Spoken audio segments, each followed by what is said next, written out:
Well, thank you so much for inviting me to share what were really the most enjoyable 20 years of my life in Africa. And let's just delve right in. Jane Karuku, who until very recently was the president of the Alliance for a Green Revolution in Africa, was asked in a recent interview, where do African women currently stand in the fields of agricultural research and scientific innovation? And she said, not where they should be standing, at least not yet. And this is what she recommended. And that has actually been the story of my last 20 years in Africa. So I want to share with you a few of those milestones that I've gone through. First of all, sorry, we have to go one. This thing is a little bit difficult. Here we go. This is what I wanted. So this map was generated actually by one of my former colleagues, Marco Nordelos, at Award, and it shows a combination of the ASTI data. ASTI stands for Agricultural Technology and Science Indicators, and it's a program by the International Food Policy Research Institute. It shows you where do we find what numbers of agricultural scientists, women scientists in Africa. And as you can see, we have pretty much sex equality in South Africa and Sudan, but everywhere else, this map is increasingly red, which we at Award or elsewhere interpreted as a red flag, something to do something about it.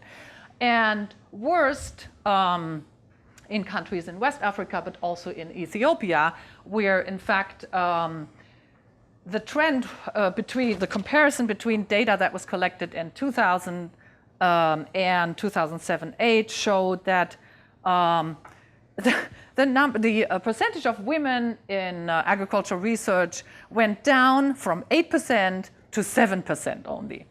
And this is only professional staff. If you look at leadership positions, the picture is much bleaker. So when we talk about average figures of every fourth agricultural scientist in Africa being a woman, you can see that this picture that statement needs to be qualified. So what should change? Kirim Gill, whom I quote there first, is the Director of Learning and Impact at ICRW, the International Center for Research in Women. And she and a team published results of a meta-analysis that I did in 2009 under the title From Beneficiaries to Change Agents, the Rise of Women's Leadership in International Development. They basically found and summarized it that there's evidence that if women are involved in international development as leaders, that there is substantial impact on the positive side. And this is reflected in statements by the EU, the AU, the African Union, recently, and also researchers at IFPRI, who came to the conclusion that in order to increase those numbers of women in agricultural research institutes and to make them part of this picture, you need to provide them with incentives and the enabling environment to be able to succeed. So let's go to the Kenya Agricultural Research Institute, where I spent the first 10.5 years basically of my professional career in Africa and in Kenya. So when I joined the Kenya Agricultural Research Institute in 1994, the picture was even bleaker than what you see here. This is the ASTI data comparing the situation in 2000-2001 to about 8 years later. And you can see that at least there was an increase in the numbers of women agricultural scientists compared to men. Let's go to what we did about this. Well, in 1995, the Gender Task Force was founded in KARI. And it was found it with a focus more on how do we get more gender awareness into the agricultural research proposals, into the agricultural research priorities that were set at KARI, but it was also about gender equality in the workplace. All good, except that the impetus to found this gender task force came from the main donors, also DFID, the British, the Dutch, the EU, I was the coordinator there, and the World Bank. So the KARI senior management did help us put on a gender conference in 1998, where we presented case studies about work that tried to focus on gender-sensitive agricultural research and extension. But one observation was, as we put together this conference, not a single case study was put forward by a male scientist. They were all females. It went beyond KARI, so also the major universities in Kenya were involved, and the Ministry of Agriculture. And we did get some kind of commitment to more capacity building. So preceding this conference, we did have gender awareness trainings within KARI's 21 centers and headquarters, but we wanted to go way beyond that to train trainers, to train gender advisors at each of these centers. We did get, as I said, this commitment by KARI management, except that nobody came to the conference. We had all these researchers, but nobody from senior management level. Apart from that, I can say that, sorry, this goes faster than I want. Here we go. We could point to some achievements as a gender task force. So for example, we were able to install gender advisors at each of these 21 centers that KARI has across the country. And we did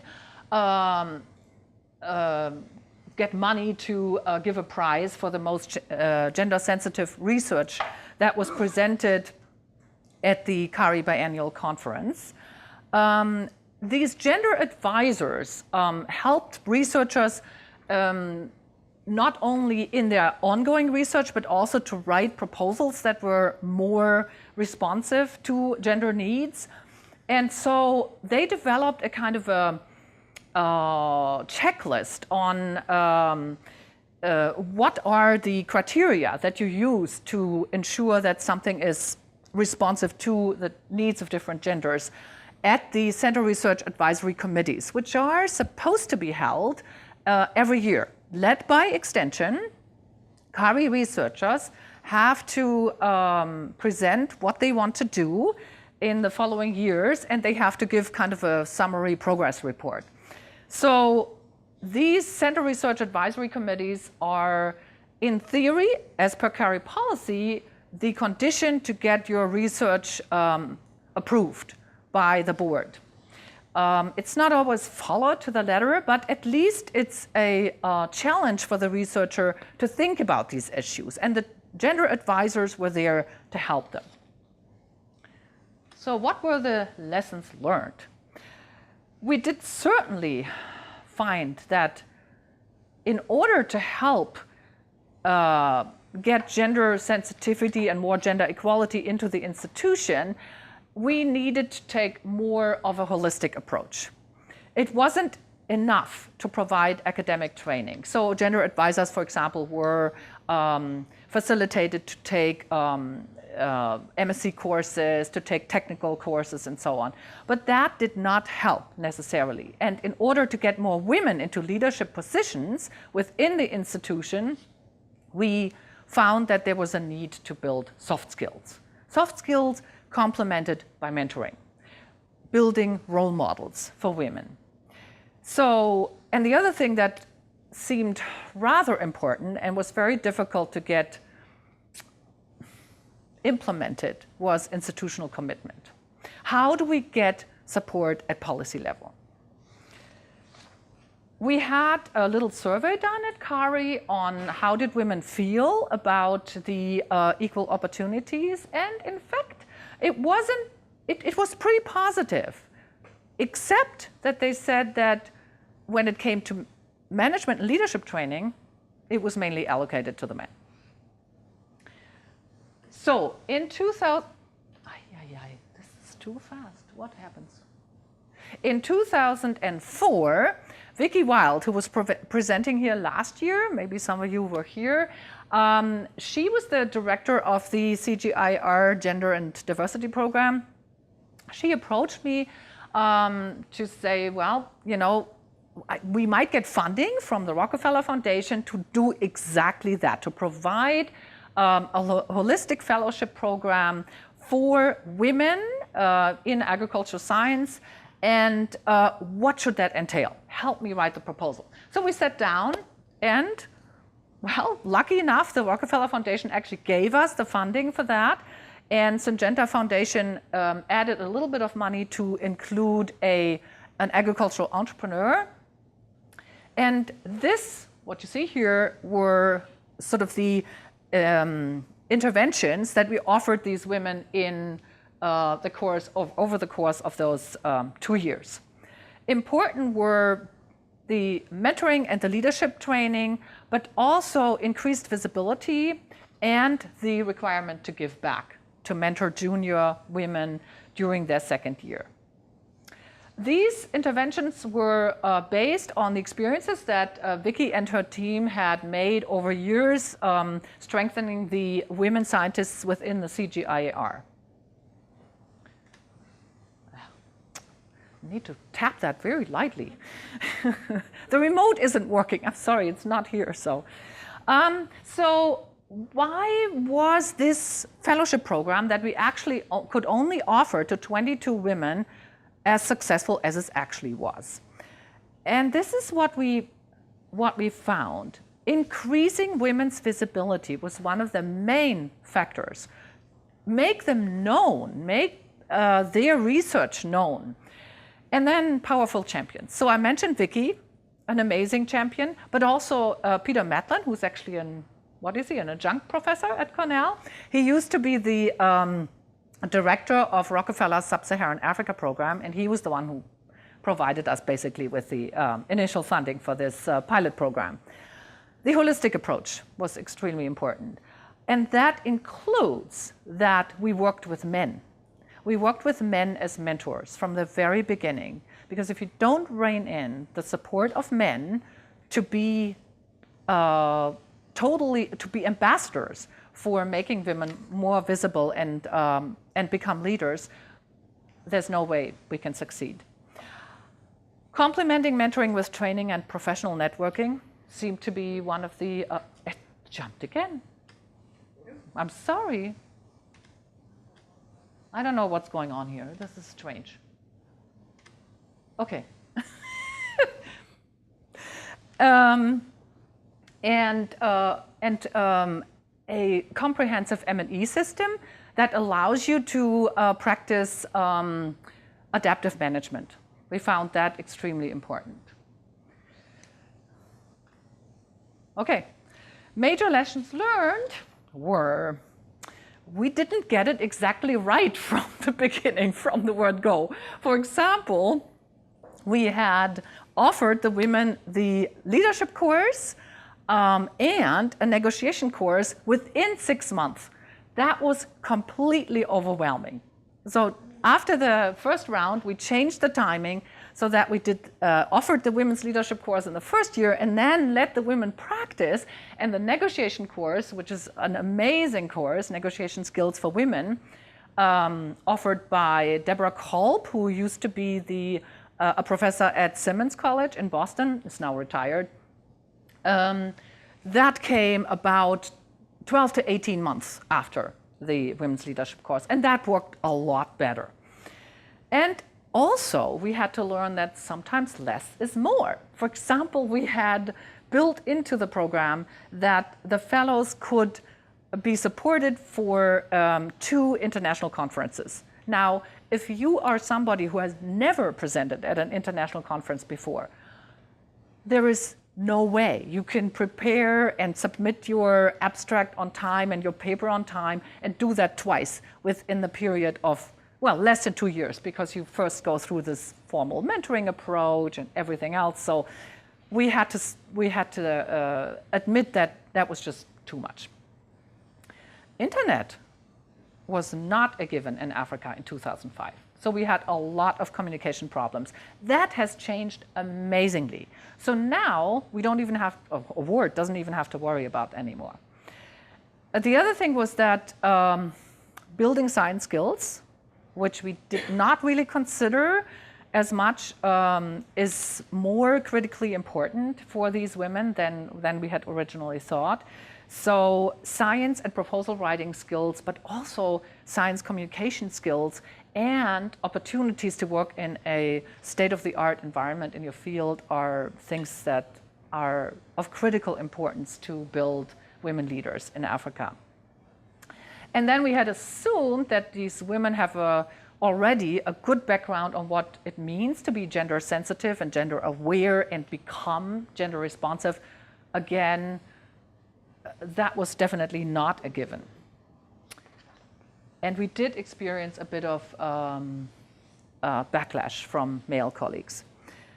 Major impacts, I just want to go very quickly over that, but you can see from the list that some of these things had to do with academic and technical success, and some of them had to do with giving, sharing forward. So for example, a good number of the fellows founded mentoring initiatives in their own institutions. They went to women farmer groups and helped them write small proposals, for example, to embassies that grant small grants. Others founded nursery schools in rural areas and things like that to give women as women farmers, more time for regarding farming more as a business. And role modeling. It was something that was not required, but it came. This is just a quote from one of the fellows. Charity Mutegi was one of our first round fellows and a very timid, shy young woman when she came to the pilot fellowship program, and one of the ones who presented at an international conference for the very first time during her fellowship. She was the recipient in 2013 of the Norman Borlaug Award for Field Research and Application at the World Food Prize and gave apparently an excellent speech. You heard her, Holly. So an amazing role model now for women in Kenya, and just was mentioned as one of the top 40 under 40 women in Kenya. Yeah, really a role model as you can have it. Let's go to award. Award stands for African Women in Agricultural Research and Development and is a program that is built on the experiences of the pilot program that I just explained to you. So I won't go into all the details again, what it offers, but I want to mention what we changed as a result of the lessons that we learned during the pilot. So a much stronger focus on building science skills. Fellows learn how to write science papers and scientific grant proposals, research proposals. It includes now women with a bachelor's degree, because we learned that if you only go to women who already are at postgraduate level, you are missing out on the chance to increase the talent pool at a level where it's most needed, where a lot of women drop out of their research careers, and you want to make sure that they have a chance to stay within the research. Role modeling became a requirement, so during the second year of a fellowship, every fellow has to do that. So for example, give a talk at her former secondary school, or talk to a farmers group or to undergraduate students, something like that. The geographic focus was widely expanded to now 11 countries, and I put +5 in there because in 2013 award received a grant from the West African Research Network, CORAF, to include 5 Francophone pilot fellows. I think there is something in here that makes it jump. Sorry. She must have set it up so it, okay, no, yeah, it's fine. Don't worry. And also there was a lot more of a focus in award in the second phase, which is running right now until 2017, on sustainability issues. How do you make sure that what you're starting with donor funds is being taken over by African governments, for example, and African networks and African institutions as something that works? Let's go to the apex of awards theory of change. I've put it up there so you can read for yourself. But what is it that were the underlying assumptions that we had based on the experience that we made with during the pilot program? So I think with good confidence, one can say that top-notch African women in agricultural science aspire to leadership positions. It's not true that they're not there and they don't want to do it. No, they want to become effective agents of change. And so one of these things that they need is help to get there. And these women need more access to career development support than they usually do have. Mentoring, leadership development, and science skills development are crucial to make these women ready for positions and for policy advocacy. There's another premise that we learned is that these women are eager and willing to share their experience and let other women grow in their careers. So this sharing forward and giving back is an important aspect. Now, award, or let's say the essence of awards interventions, are built on this empowerment model, which was originally developed by Sen in the 80s, and then Ibrahim and KARI worked for ODI, the Overseas Development Initiative, British, and they published it in the current form in 2007. So award tries to empower women in 4 different ways, and actually added a 5th one, which I'll talk about in a minute. First of all, build the confidence of that woman. Make sure she knows, she learns about herself and what she's able to do. Build motivation. Then increase her access and capacity to drive change. Overcoming power constraints and resource constraints is another important power to build. And then the power with, so the ability to work in teams, to build teams, and to attract solidarity with what you want to do.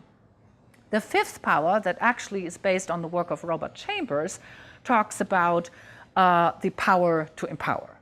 And that was what I was telling you about sharing and giving back, the motivation to help others grow. Okay, I am unfortunately not able to tell you much about awards M&E data. There's a major exercise going on right now at Award, and the data should be published early in 2015, and I hope you'll be interested enough to follow up on that. I think it's absolutely worthwhile doing that.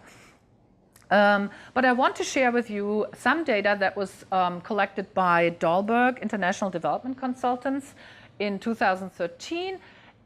We have to take this data with a bit of a grain of salt, because it was a web-based survey sent to all award participants up to that point, 2013.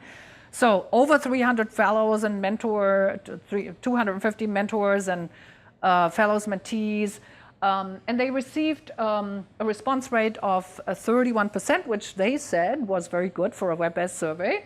Maybe you know better whether that's good or not so good. But anyway, these are the unique responses that were given. And as you can see, and as you would expect, alumni and fellows, of course, had a much higher response when it comes to significant improvements that they felt their career or their progress growth trajectory had taken. Than the mentors and the mentees. But even those, were seeing change, moderate to even significant improvement. And there was actually nobody who mentioned negative effects. What they did say in terms of their opportunities to network was that particularly new job opportunities, education career levels, and meeting new colleagues, being linked into much wider professional networks counted a lot for them. If we look at what they thought their institutions benefited, because as I told you, our challenge in a lot of this history has been the support, the institutional support. And unfortunately, when we wrote the grant to the Gates Foundation and USAID, we did put in the institutional strengthening part, but they cut it out. Too expensive. And I think we're learning the lessons now that it's really critical to invest in that as well. And I'm sure, given what award has learned in the meantime, institutional support will be of critical importance, and I think will attract funding for a third phase. So, what they say in terms of how did their institutions benefit? Well, as you can see, and what you would expect, that overall and technical and leadership skills improved.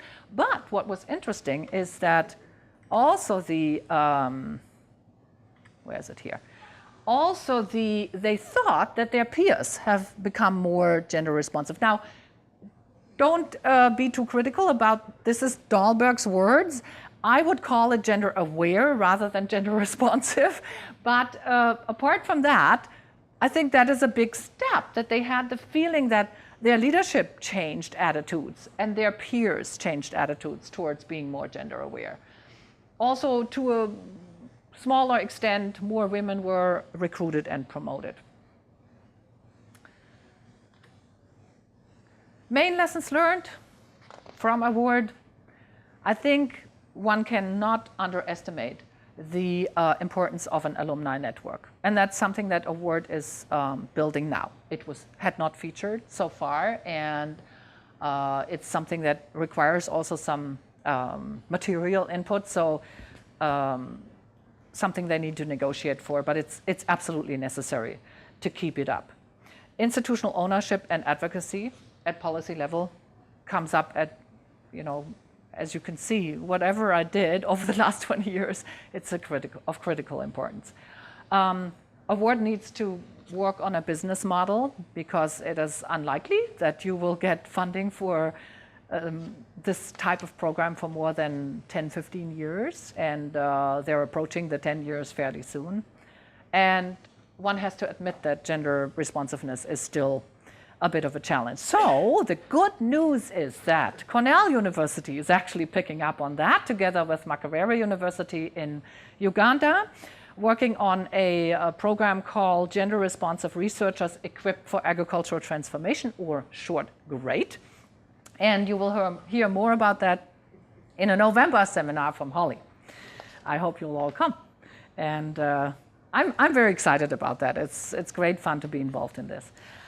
And I want to actually close this talk with some personal insights. You will ask, well, why does this woman, come from Germany, go to Africa, do all this over 20 years?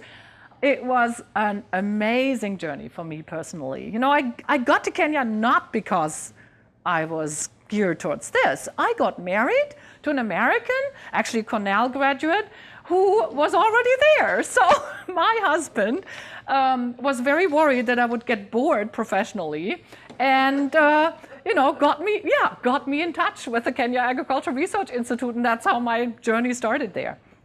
But it's been an amazing journey. I have made so many friendships, not only with fellows and mentors and so on, but also with politicians, It was, not always at the most pleasant level, but once they turn around, it's a very rewarding experience to have. I definitely widened my professional network, also with private sector companies that were helping award fellows with research attachments, universities here in the United States, such as Cornell, offering amazing support to this. And I have to admit that it was sometimes extremely demanding and challenging, But then I just want to quote something that somebody sent me recently. A fellow or an alumna, I should say, who was invited to an international policy exchange. Actually, it was Michelle Obama and Laura Bush who invited women to talk about things, and so she was there. And she said to me, when I congratulated her on this amazing experience, she said, "Thank you for what you have done for us. It would be foolish of us to think we could have reached where we are on our own." So when you receive that, that's worth a lot of your time, isn't it? So I was very happy about that. And I just wanted to close with a quote by Melinda Gates that she published recently in her article, Putting Women and Girls at the Center of Development in Science, in September. And this is what she said. I think it's really important that we take consideration and make sure they're not marginalized. Thank you very much.